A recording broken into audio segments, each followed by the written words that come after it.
Здравейте, мили хора! Планетата Венера пребивава в знака Овен между 6 април и 30 април.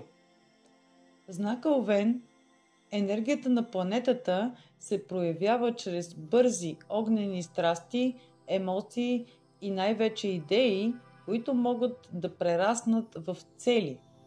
Чувствата са в синхрон с постъпките.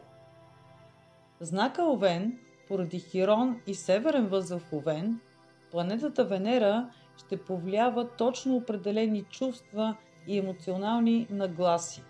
Тези чувства и нагласи са свързани с нашата идентичност и личност.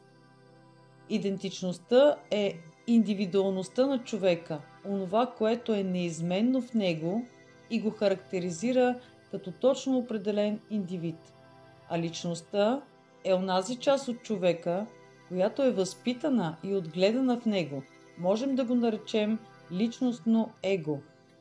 То е променливо, изменчиво и се влияе от всичко и всеки. То приема нещата винаги лично.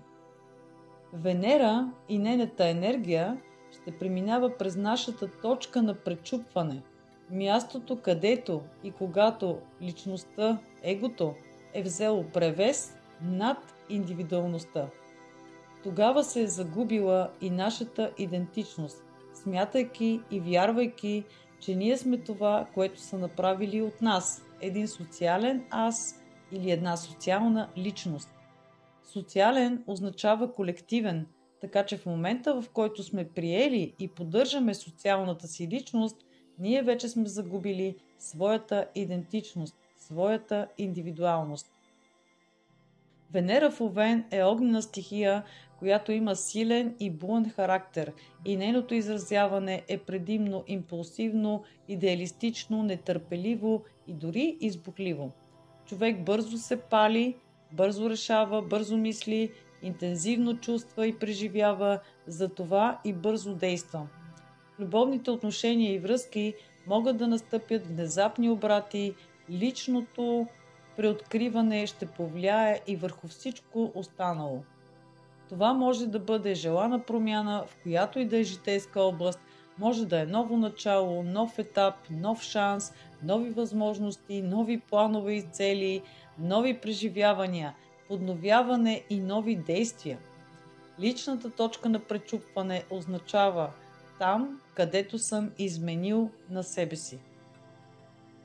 Много често това е някакъв заучен модел на възприемане и поведение, което пък често се случва още в детството ни, когато сме малки и нямаме избора и силата да се противопоставим на социума.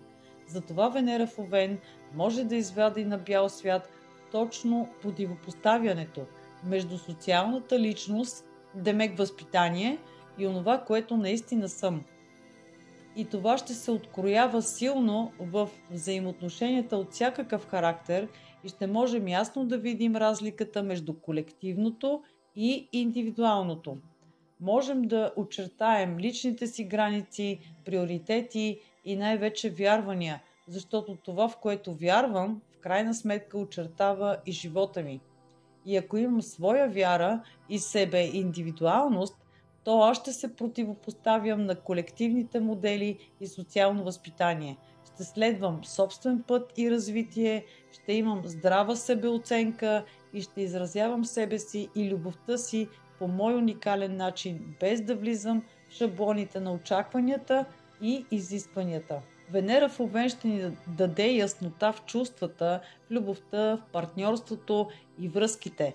Можем да видим и познаем ясно себе си, ясно другия човек и неговите две страни – индивидуалността му и социалната му личност. Това е период, в който ние можем да усетим и приемем скритата си болка, страх и неосъществени, нереализирани мечти или цели. Можем да видим ясно в какво вярваме и кои са нашите водещи идеали, какво ни дава сила и как да успеем да се себереализираме. Това е време, в което можем да изградим нова парадигма и виждане за живота си, да бъдем по-смели и открити във връзките си, да приемем себе си, каквито сме по-настоящем и да променим поведението спрямо себе си. По отношение на здравето са възможни проблеми, свързани с централна нервна система, главоболие, кървена от носа, мускулни и ставни проблеми, възпалителни процеси, неспокоен сън или нарушения на съня, вариране на кръвно налягане, повишена психическа и физическа активност. На психоемоционално ниво са възможни прояви на крайни емоции и съответно действия, изострени чувства и припряност, нетърпение, раздразнителност, настойчивост, обидчивост. Удачни са упражнения, спорт, разходки, плуване, умерени физически натоварвания, ароматерапия, цветотерапия, терапия с кристали, хомеопатия, билки и въобще природни церове. Цветовете за периода са в ясно червено, бяло, цикламено, сив металик, розово. Тези нюанси помагат за добра психоемоционална кондиция, уравновесеност, точна преценка, независимост, самостоятелност. Подходящи аромати за този период са люляк, лимонена трева, жасмин, евкалипт, роза. Те балансират чувствата и ума, помагат за преодоляване на емоционални и физически травми. Кристали, камъни и минерали за периода, планински кристал преобразува и поддържа енергията чиста. Могат да се носят още смарагд, хелиотроп, соколово око, бял опал. Тези кристали могат да успокояват, да провокират определени спомени, да лекуват емоционалните рани и да помогнат да продължите смело напред.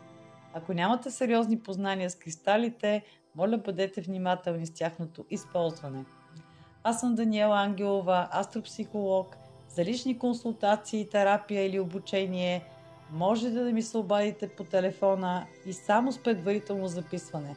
Можете да ми пишете и на имейл адрес astroanalytic@abv.bg, да ми пишете в сайта Astroanalytic.eu, както и да се абонирате за моя канал Astroanalytic, за да получавате интересна, полезна и навременна информация. И през този период ви пожелавам смелост и успех!